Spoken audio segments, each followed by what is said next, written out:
Hey guys, so these two questions that I'm going to do here are going to help you on the quiz, okay? So this number 8 is not your number 8, but it's going to help you on your number 8, okay? Very similar question to the one that you have. So let's get started. So you guys can see that if I plug in 12, I will get 0 over 0, right? Remember, with limit problems, you should always try direct substitution first. If you get 0 over 0, that's called indeterminate form. That cannot be an answer. You have to do math to get rid of it, right? So here, whenever I have a root of any kind, think of conjugate. So that means that I'm gonna go ahead and I'm just gonna copy down the same problem. Okay, but I'm gonna multiply it by its conjugate. So that means that wherever the root is at, I'm just gonna change this sign to its opposite. So I'm gonna have 3 plus root of x minus 3 all over the same thing. Because remember, in math, you can change a problem by multiplying or dividing by 1 and it's not changing, right? But that's always going to help you, and anything divided by itself is always 1. So you're not changing the problem, you're just rewriting it so that things can cancel, and you don't get 0 over 0 again. So let's do it. So that, okay, you have a fraction times a fraction, so multiply straight across. So this guy times this guy, that's FOIL. So 3 times 3 here is 9. And then 3 times this positive root, well, it's positive, so you're gonna add. Just keep them right next to each other. You cannot put this 3 inside here because this 3 doesn't have a root. So now you're done with this 3. So I already multiplied this first 3 to both of these, so I'm done. Okay, do the same thing with this guy. Okay, first of all, this one is negative and this one is positive, so I'm gonna have a negative, so minus, and then just put them next to each other again, like that. And then negative times a positive is a negative, so minus. And then once I'm multiplying these two, well, they have the exact same thing inside of the square root, so these cancel, and what stays is what's inside, which is x minus 3. Please put it in parentheses, okay, because you're subtracting the whole thing. So I already did all my numerator, and then in the denominator, don't mess with it, just literally copy it down and put parentheses around it. So I would have x minus 12 and then 3 plus x minus 3. Now at that point, the middle parts should always cancel. You have a positive 3 square root of x minus 3 minus a 3 square root of x minus 3. So they cancel, and then just write what you have left on your numerator. So I have 9. This negative sign, make sure to distribute it. It changes everybody's sign after it. So minus x plus 3. Okay, all over. And I'm just gonna do this because it's all this comes here. Okay, it's just a little long. Equals, my numerator still simplifies. 9 plus 3 is 12 minus x all over. Now I'm going to go ahead and write down the whole thing. So I have x minus 12. I have 3 plus square root of x minus 3, like that. So I'm going to put this in parentheses as well. Why did I do that? Because do these not almost look the same? They're just switched.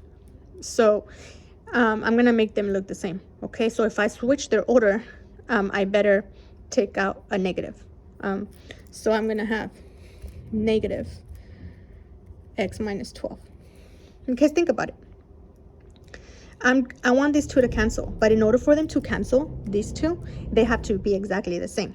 So I'm going to make this a x minus 12 by factoring out a negative. If I factor this negative back in, you see how I would have negative x plus 12? Well, that's exactly what I have here. I have a negative x and a positive 12, so plus 12. So it's the same thing. and then all over. It's so hard to do work with one hand and record with the other. So x minus 12, and then just, at this point, just write what you have left. If you did everything right, these should cancel. And then I have this negative. There's an invisible one everywhere, guys. Here. It's not a 0, okay? And then in the denominator, this is what I have. Okay? So now, this is my new limit problem. Okay? So I'm going to go ahead and have this here. I'm going to rewrite as the limit as x goes to 12 of, well, after all the math, we changed this guy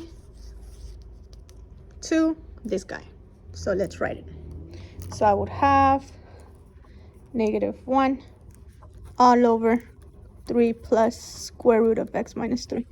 So that's my new problem. And clearly now I'm not going to get 0 over 0, because in my numerator all I have is a -1.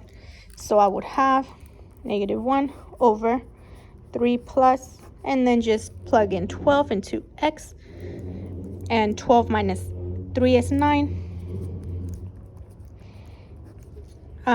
The square root of 9 is 3, and 3 plus 3 is 6.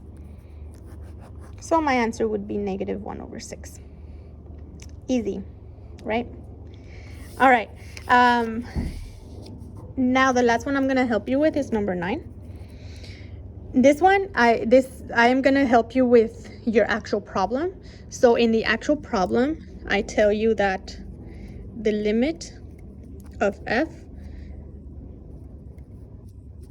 as x goes to c is 6. And I also tell you that the limit of g as x approaches c is 4. And then I ask you guys to evaluate this limit.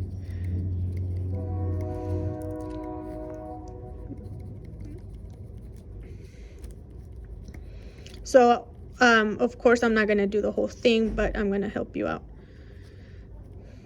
to simplify it, okay? So I ask you guys to evaluate the whole thing. So,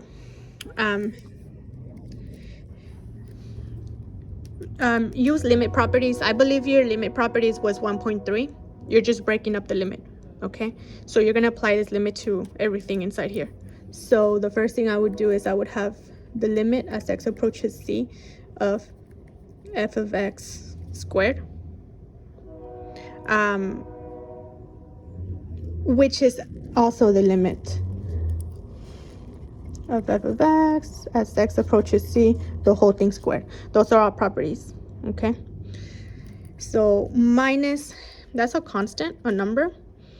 You can always take it outside of the limit. So I would have -3, and then the limit as x approaches c of f, and then g. And you can further go ahead and break these apart too.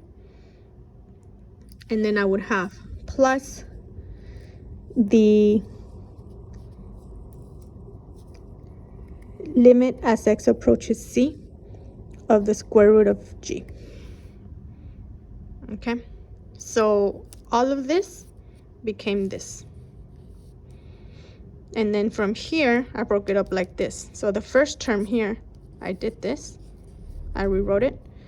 And then I would have -3 limit as x approaches c of f of x, g of x. And then plus, now this guy, you have to remember that this root, you can apply it to the whole limit. So